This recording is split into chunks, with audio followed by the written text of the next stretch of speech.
Hi viewers, welcome to our channel. ప్రస్తుతం మనతో పాటు సీనియర్ జర్నలిస్ట్ దాము బాలా సార్ అన్నారు, వారితో మాట్లాడదాం. నమస్కారం సార్.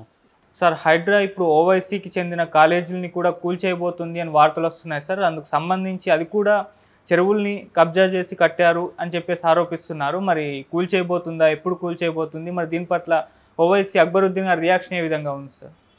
నిన్న అక్బరుద్దీన్ ఓవైసీ స్టేట్మెంట్ ఇచ్చాడు. అంతకుముందు రోజు ఆయన సలావుద్దీన్ ఓవైసీ కూడా ఇచ్చాడు. పెద్ద ఆయనేమో సలావుద్దీన్ ఓవైసీ ఏమో అసలు ప్రభుత్వ బిల్డింగ్లు పరిస్థితి ఏంటి, already GHMC FTL full tank level పరిధిలో ఉంది, నెక్లెస్ రోడ్డు ఫుల్ ట్యాంక్ పరిధిలో ఉంది, మరి వీటిని కూలగొడతారా, ఇవన్నీ ఆయన ప్రశ్నించాడు.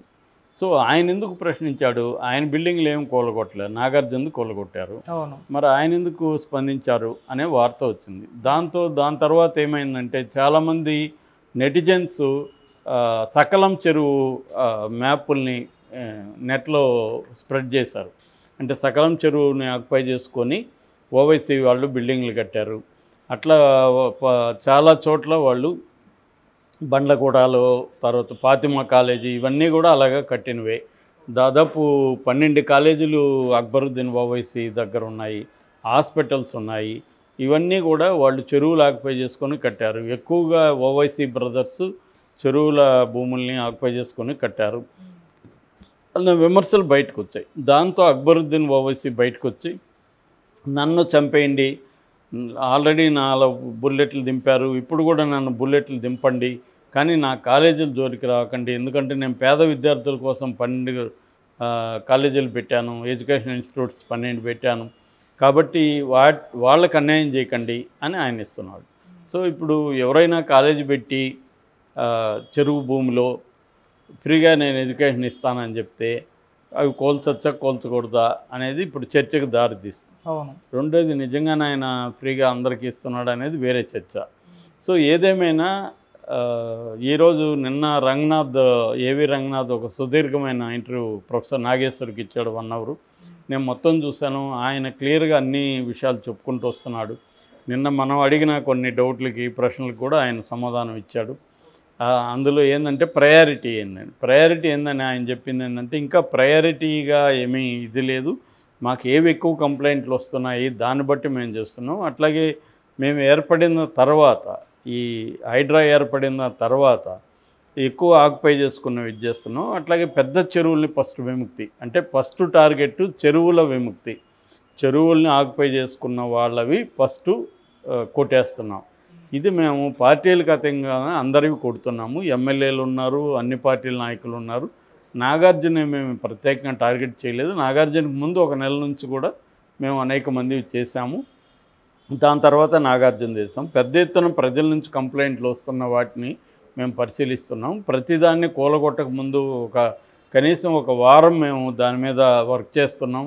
దాని పొజిషన్ ఏంటి, దాని లీగల్గా ఎట్లాంటి పర్మిషన్లు ఉన్నాయి, వాటి పర్మిషన్లో ఉన్న ప్రాబ్లమ్స్ ఏంటి, ఏ డిపార్ట్మెంట్లో అబ్జెక్ట్ చేశాయా, కోర్టులో కేసులు ఉన్నాయా, ఇవన్నీ మేము తరువుగా పరిశీలించి అన్నిటికీ సిద్ధమవుతున్నాం. ఫిజికల్గా కూడా వెళ్ళి అక్కడ సైట్లని పరిశీలించి వస్తున్నాము అనేది ఆయన క్లియర్గా నాగేశ్వరరావు అడిగిన అనేక ప్రశ్నలకి ఆయన ఓపికగా క్లియర్గా సమాధానం చెప్పాడు. ఎక్కడైతే ఇంకా క్లారిటీ లేదో, ఇక్కడ క్లారిటీ లేదు, ఇంకా మేము ఎవాల్వ్ అవుతున్నాము అనే విషయం కూడా ఆయన చక్కగా వివరించారు.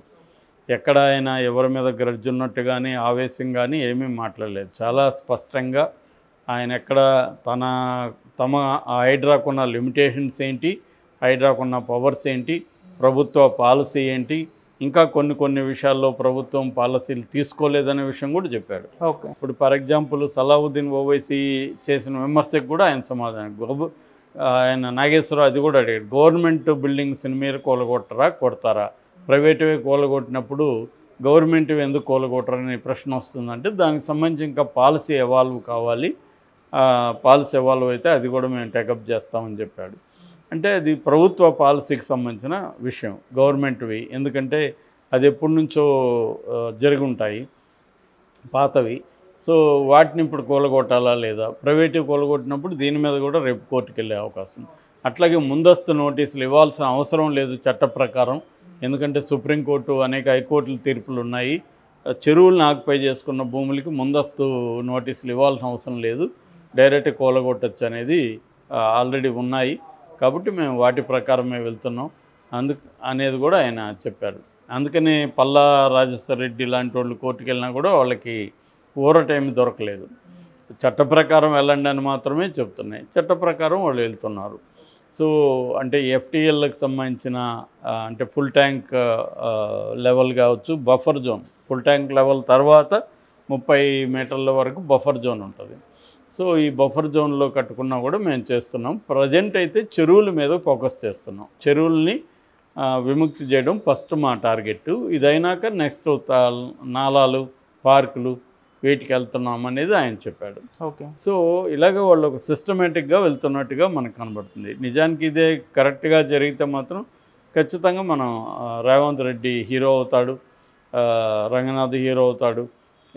అన్నిటికంటే వాళ్ళు హీరో అవుతారా లేదా అన్నిటికంటే హైదరాబాద్ ఖచ్చితంగా హెల్ప్ అవుతుంది. వరదలు అనేవి చెరువుల్ని ఇది చేయగలిగితే వాటర్ అనేది అక్కడ ఎక్కడికక్కడ స్టోర్ అయిపోతే జనావాసాల మీదకి రాకుండా ఉంటుంది.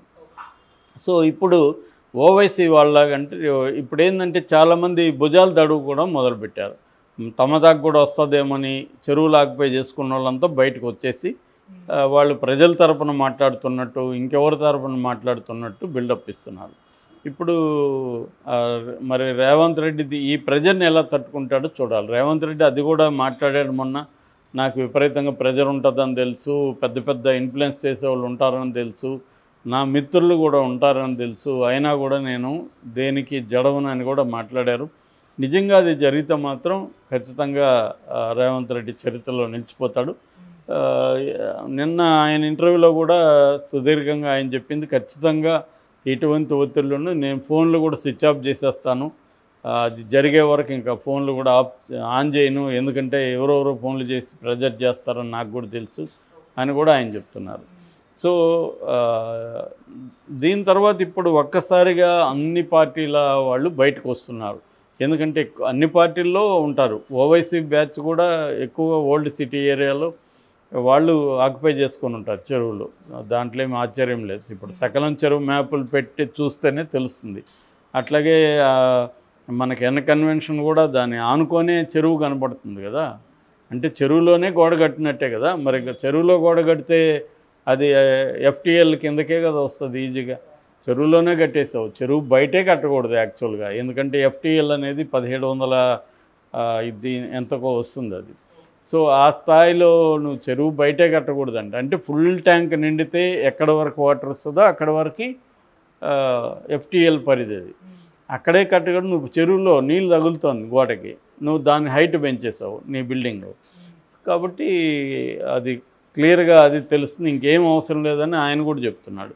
చాలా చోట్ల మెట్లు పెట్టుంటారు, మెట్లు దిగితే కాళ్ళు చెరువులోకి వెళ్తాయి, అట్లా పెట్టారు అని చెప్తున్నారు. అట్లాగే కొంతమంది మసీదులు, గుళ్ళు, చర్చిలు ముందు కట్టుతున్నారు, దాని తర్వాత ఆక్యుపై చేసుకుంటున్నారు. ఎందుకంటే సెంటిమెంట్గా దీని జోలికి రారని.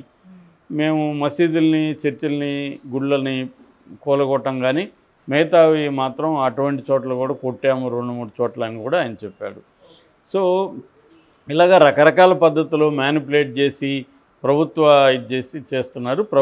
దీనికి ఎవరైతే పర్మిషన్లు ఇచ్చారో వాళ్ళని కూడా ప్రాసిక్యూట్ చేస్తాం మేము, వాళ్ళ మీద కూడా కేసులు పెడుతున్నాం. హైడ్రాకి సపరేట్గా పోలీస్ స్టేషన్ రాబోతుంది, హైడ్రాకి కూడా ఎఫ్ఐఆర్ చేయొచ్చు అనేది కూడా ఆయన చెప్తున్నాడు. సో కాబట్టి ఓవైసీ బ్రదర్స్కి ఖచ్చితంగా ప్రాబ్లం రాబోతుంది. దానికి ముందస్తుగా వాళ్ళ ప్లాన్ ఏంటంటే కాలేజీ విద్యార్థుల్ని రేపొద్దున కూలగొట్టనీయకుండా వాళ్ళందరినీ ఆర్గనైజ్ చేసి మా ప్రాణాలు తీయండి కానీ కాలేజీ కూలగొట్టొద్దండి అని వాళ్ళని వీధుల్లోకి తేవడానికి ఒక ప్రెజర్ టాక్టిక్స్గా అక్బరుద్దీన్ స్టార్ట్ చేశాడు.